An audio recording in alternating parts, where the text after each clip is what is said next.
All right, we got a big 3-2-1 Energy Boom 101 report here, opening up with this incredible shot of the membrane, the expanding membrane of Boom U is what we'll call it.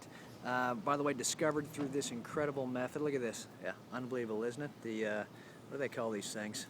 Some kind of spyglass. Anyways, we captured there it is, the expanding membrane of Boom U as the boom unfurls, not only here at Boom U, which by the way is OU, everyone knows, jokes off, but also here in Norman, Oklahoma, as well as the state of Oklahoma, as well as the United States of America, as well as the world.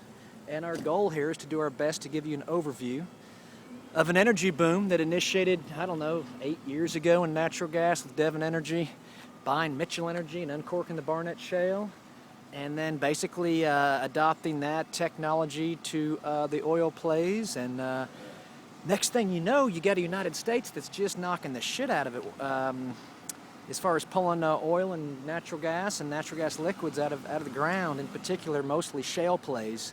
We'll try and go over all that with this membrane in the background. It'll be a nice background shot as we rant and rave about nothing. The audio may be bad, and I apologize. It's windy out here, but that wouldn't be the first time the audio suffered on this show.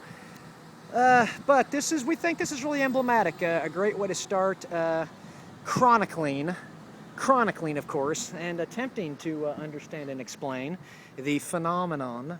I don't know which one's plural and which one's singular, and I don't give a shit. I also don't give a fuck, which was spelled P-H-U-C-K, so the Federal Trade Communication can't do a damn thing about that because it's a totally different word. Now, that's a bit we use here on the show to loosen up our audience of 22 members, which we hope will expand to 23 by 2024. Anyone follow that sequence?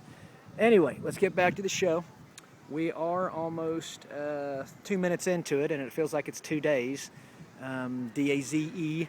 But this is a great new building going up here on Campus Corner at Boom U. There's a lot of new stuff coming in. There's quite the transition going on. This building is being developed by a local businessman, Pete Wilson, and I understand the top is going to be a Sky Bar.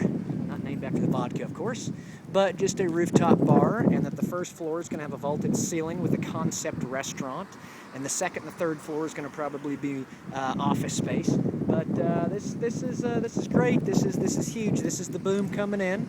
Now, what else is going on that would be indicative of a boom arriving on our fair shores?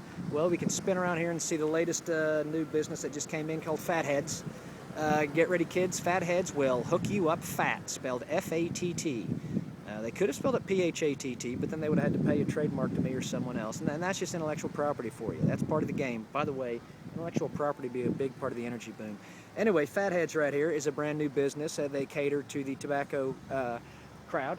And bing on that one. If you spin this way, you can see CVS, publicly traded company, has recently sort of rebranded themselves and placed a few big bets on achieving better health and selling items that contribute to health versus contribute to the decline of health. That's always debatable, but CVS was nice enough to pull cigarettes, and they were also even nice enough to bring in a brand new store to Boom U. This baby arrived not too long ago. Takes up 5 storefronts, is your traditional CVS as far as content and offerings, but definitely has what I would call a different look. You'll notice the facade has a different look. It's very much obviously suited for a campus corner and not a street corner. We'll try and trademark that slogan, but it's not going to go anywhere. CVS, your campus corner, not street corner pharmacy. That's not going anywhere. Scratch it.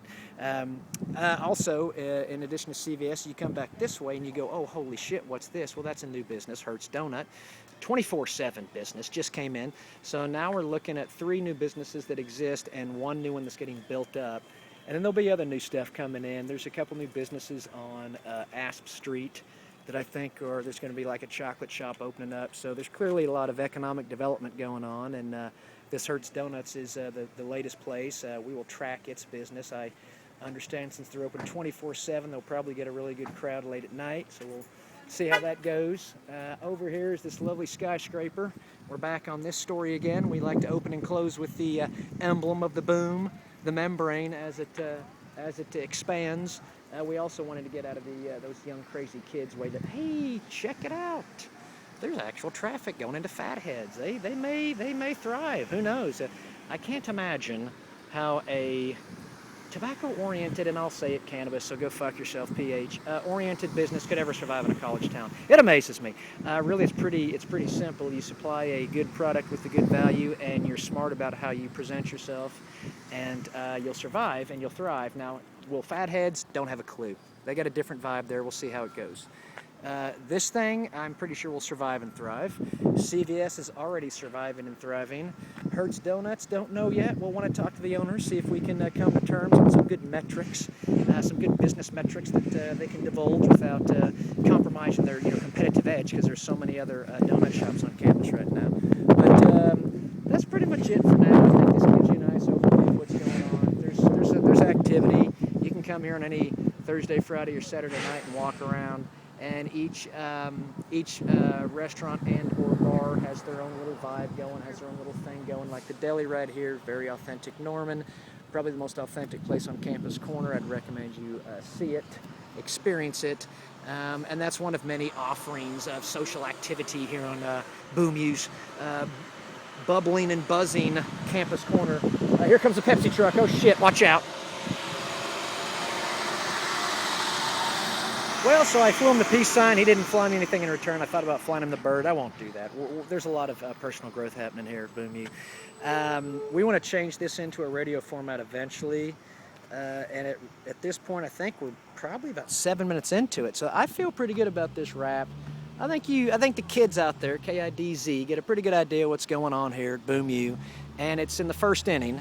Now, the energy boom that's going on in the United States is in the second or third inning, and it's probably quickly becoming a renaissance based on today's, this is the tie-in. This is called, we're ending the show with the tie-in, and it's the Budweiser Boom U tie-in. Budweiser's made a huge push at Boom U. They basically signed an agreement with the Campus Corner Merchants Association to sell Bud exclusively on game days. So Bud has exclusive pouring rights on game days. This is great jargon. You can ask anyone about it. It's legit.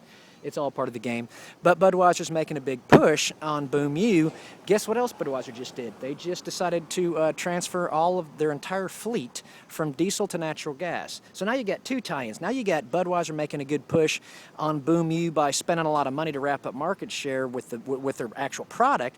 But then in return, those glorious bastards are going to go ahead and use more of our natural gas that we're pulling out of Oklahoma to fuel their own fleet. So there's quite a lovely little dynamic emerging here. Is it healthy? We'll let the philosophy department at Boom U decide that, or the ethics department, or maybe even the nutrition department. We don't care.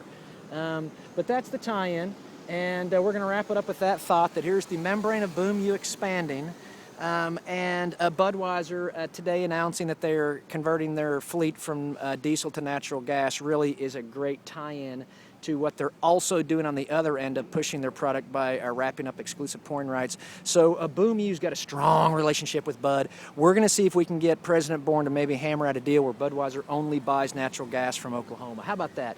That's it for now. 3, 2, 1, boom.